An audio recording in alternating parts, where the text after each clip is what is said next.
Hello friends, and welcome back to the channel for you, and oddly me as well.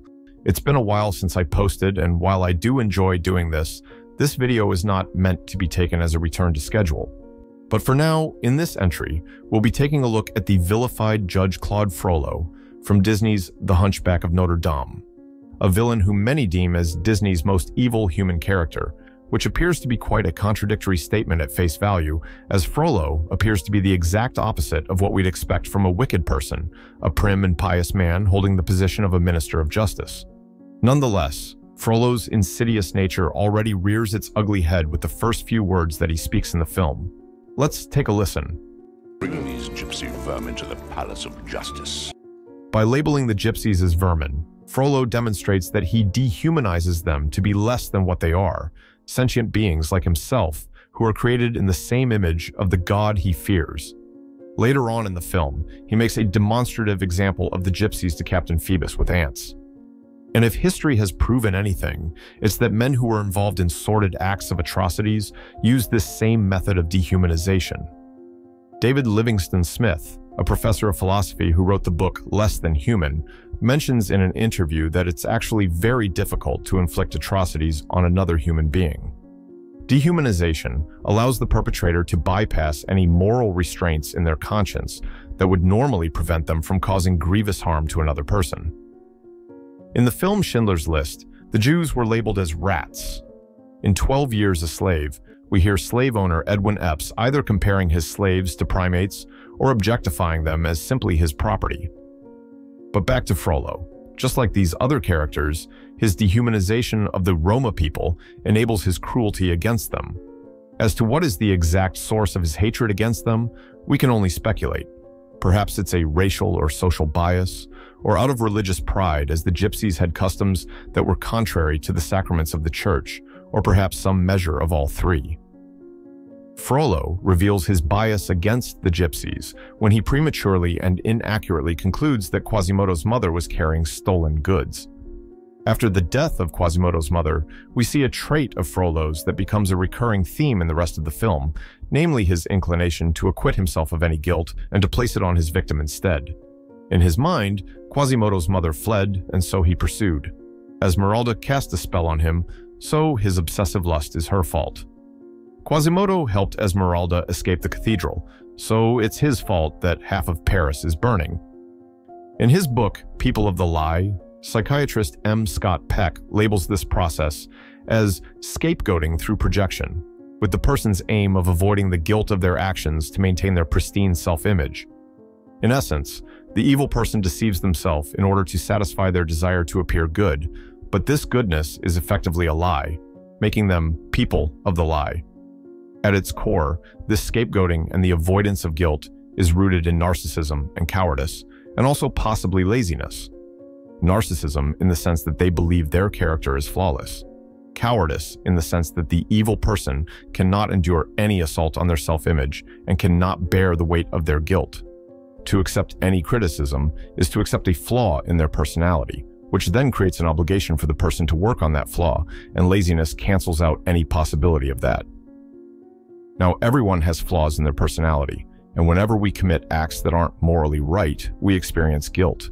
And while this guilt may make us writhe in discomfort, it is a necessary part of what stops our evil in its tracks and prevents it from degenerating further. But not so with Frollo, as we've seen. This phenomenon of scapegoating describes him to a T. Of all his vices, perhaps the most egregious of all would be his narcissism, or in other words, his unchecked and exorbitant pride. Pride is arguably the most evil trait one can have, and also said to be the underlying cause of all evil. Many of the ancient Christian writers like Augustine and Aquinas also maintained that pride was the root of sin, the great sin, and that it was through pride that the devil became the devil. In examining this notion, much validation can be found. Now, of course, not all pride is bad, and some measure of it is necessary as part of a healthy self-image. But scrutinize every evil act, and more than likely, you will find some element of pride lurking within. An evil person acts in self-interest because they perceive the needs and welfare of others to be of less importance than their own, because pride, in its exalting nature, allows them to dismiss the rights of others for the sake of their own benefit. A person commits acts of violence against another because pride enables them to feel that their right to inflict damage is more important than the health of the victim. A fraudster cheats his or her victims because pride fuels their selfishness, believing that their need for financial gain takes precedence over the victim's right to their resources. For Frollo, it was his pride that allowed him to dehumanize and despise the gypsies. It was his pride that enabled him to devalue human life in the course of serving his own agenda, and it was his pride that says that if he can't have Esmeralda, then no one can. Now, earlier on, it was brought up that people like Frollo desire to appear good before others. Sometimes the most vile personalities can be found in religious institutions or in secular positions of authority, appearing respectable on the outside. In the original novel, Frollo was an archdeacon instead of a judge, but the point remains that he is persistently self-righteous and scoffs in derision at the common, licentious crowd. C.S. Lewis, a renowned Christian author, had a saying that goes, "Whenever we find that our religious life is making us feel that we are good, above all, that we are better than someone else, I think we may be sure that we are being acted on, not by God, but by the devil."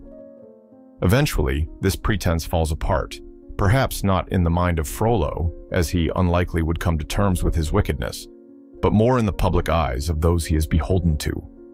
Over the course of the film, Frollo's misdeeds increase in severity, from the manslaughter of Quasimodo's mother to allowing the cruel treatment of Quasimodo at the Festival of Fools to continue.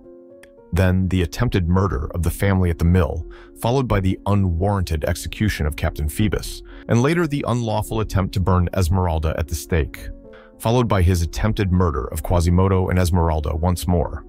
And that's not including the untold number of poor souls he has wrongfully imprisoned, tortured, and executed over his past decades of office as judge, and more recently when he ransacked Paris in the hunt for Esmeralda. With all that in mind, it might be suggested that Frollo bears some shred of redeeming qualities, most notably his raising of Quasimodo as his ward. But that suggestion can hardly hold up to scrutiny, as the act of raising Quasimodo is ultimately self-serving, with the aim of either his own redemption or that someday Quasimodo would be of use to him. At the close of his life, at the pinnacle of his evil, Frollo's outward appearance reflects his inward nature, his eyes an unsettling yellow with his teeth fixed in a devious grin. His death by a crumbling gargoyle is rather poetic. It's somewhat odd that gargoyles, grotesque and frightful creatures, viewed as representations of evil, would be placed on top of a holy building. Beyond their practical purpose of water diversion, it's commonly held that gargoyles would help ward off evil spirits and other malicious entities. So in essence, a gargoyle is a lesser evil helping to ward off a greater evil, and at the instance of Frollo's death, perhaps the stone creature fulfilled its purpose, sending off the most nefarious man in Notre Dame to his untimely demise, to a fate that could possibly entail eternal damnation.